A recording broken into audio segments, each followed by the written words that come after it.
সব জল্পনা কল্পনার অবসান ঘটিয়ে ইসলামী bank Bangladesh limited, the largest private bank in Bangladesh and one of the renowned ones, uh, bank in private banks in Asia, Islami Bank Bangladesh Limited is going to be জয় বাংলা।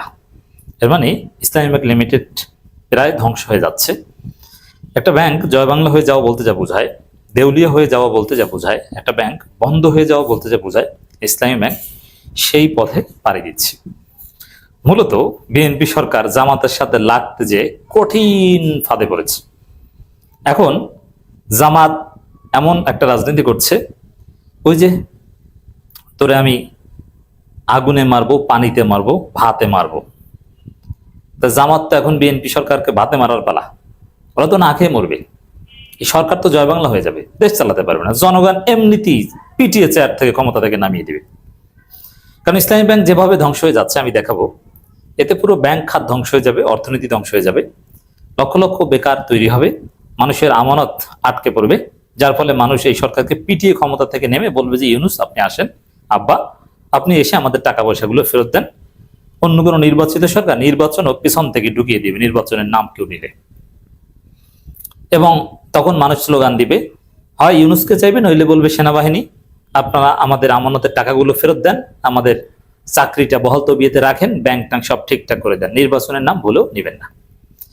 আর এই যে আমি যে দৃশ্যপট বললাম যে জনগণ রাজপথে নেমে পিটিএ বিএনপি সরকারকে ক্ষমতা থেকে নামিয়ে দেবে, পেটে ভাত না থাকলে তখন এটা খুব স্বাভাবিক ব্যাপার, সেনাবাহিনীকে চাইবে।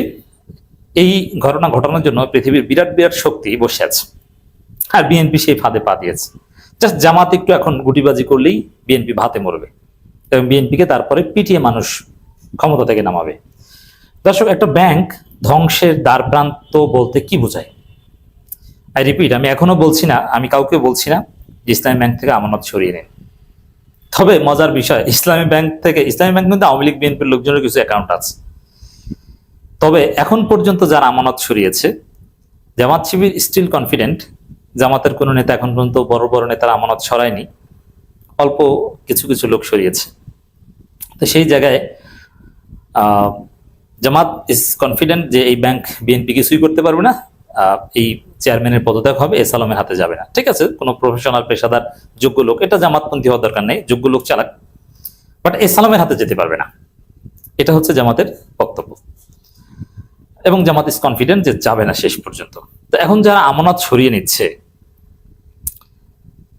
শত শত কোটি টাকা সেকেন্ডে সেকেন্ডে, মিনিটে মিনিটে শত শত কোটি টাকা নাই হয়ে যাচ্ছে, মানে গ্রাহকদের তো টাকা দিতে বাধ্য, আমানত সরিয়ে নিচ্ছে।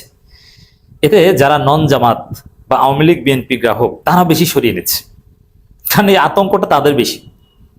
কারণ তারা মনে করে যে এটা তো আমাদের ব্যাংক না, এখানে আমি নিরাপত্তার জন্য বা কোনো কারণে টাকা রেখেছি অল্প কিছু, অতএব ভাই আমি এখান থেকে টাকা উঠিয়ে নিই। আর জামাতের লোকজন মনে করে এটা তো আমার ব্যাংক, অতএব এই ব্যাংক টিকবে। সাধারণ গ্রাহক এবং আওয়ামী লীগ বিএনপি গ্রাহকরা এই যে বিএনপি ব্যাংক দখল করে, আরে ভাই বিএনপির লোকজন তো এখান থেকে আগে পালিয়েছে, এটা আপনি জানেন। এখন আসেন যে ব্যাংক জয় বাংলা হয়ে যাও বলতে কি বুঝায় এবং আসলে ইসলামী ব্যাংকে কি ঘটছে।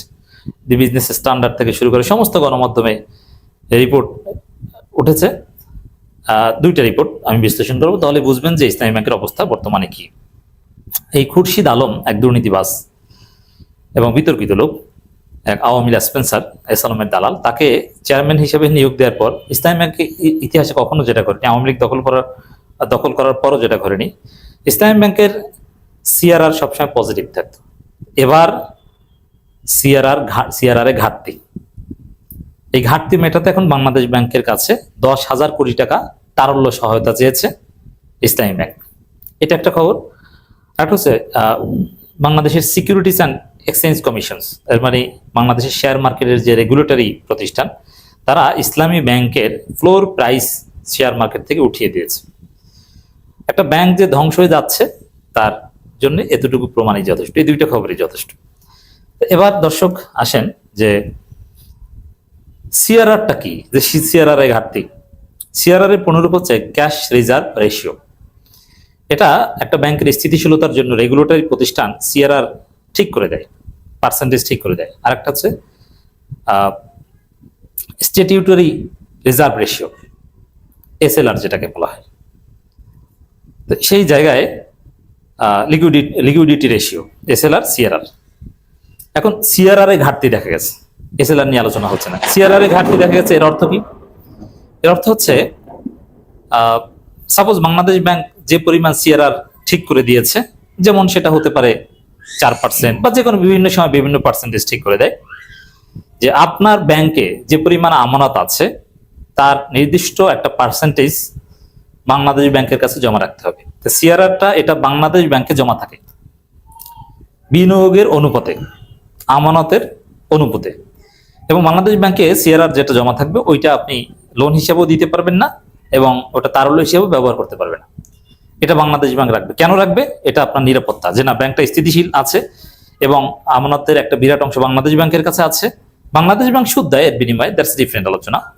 বাট যতক্ষণ পর্যন্ত মনে করবেন যে সিআরআর ঠিক আছে, একটা নির্দিষ্ট পরিমাণ ক্যাশ রিজার্ভ রেশিও বাংলাদেশ ব্যাংকে জমা আছে, ততক্ষণ পর্যন্ত গ্রাহক আস্থা রাখতে পারে ব্যাংকের উপর, যে না এই ব্যাংক ধ্বংস হয়ে যায়নি, জয় বাংলা হয়ে যায়নি, যে এটার ক্যাশ রিজার্ভ রেশিও তো ঠিক আছে। এবং এসএলআর এর ক্ষেত্রেও সেম, যেটা ব্যাংকে রাখতে হয় নগদ মুদ্রা অথবা স্বর্ণ মুদ্রা বা পণ্য সামগ্রী রাখতে হয়, যে এসএলআর, এই সিআরআর এসএলআর ঠিক থাকলে বুঝতে হবে যে ব্যাংক ঠিক আছে, গ্রাহকের আস্থা হারানোর মতো পরিস্থিতি তৈরি হয়নি। আর সিআরআর ঠিক নাই মানে এই ব্যাংক জয় বাংলা, গ্রাহকরা টাকা উঠিয়ে নেন। তা যার ফলে গ্রাহকরা টাকা উঠিয়ে নিচ্ছে, এই ব্যাংকের নিরাপত্তা নাই, বাংলাদেশ ব্যাংক এই ব্যাংকের নিরাপত্তা নিশ্চিত করতে পারবে না। তারা ধার দিচ্ছে, এরকম ধার দিয়ে কতদিন? হ্যাঁ, এক পর্যায়ে প্রথম দুই একবার যদি ধার দিলে ঠিক হয়ে যায় তখন ঠিক আছে, কিন্তু একটা পর্যায়ে দেখবেন যে ধার দিলেও কাজ হয় না, আর ধার দিতে পারে না, কারণ বাংলাদেশ ব্যাংকও ধার দিতে পারে না। তখন বুঝবেন যে এই ব্যাংক শেষ, এই ব্যাংকের উপর আর আস্থা রাখা যায় না, এর সাথে ট্রানজাকশন করা যায় না, টাকা পয়সা যেভাবে পারেন উঠিয়ে নেন।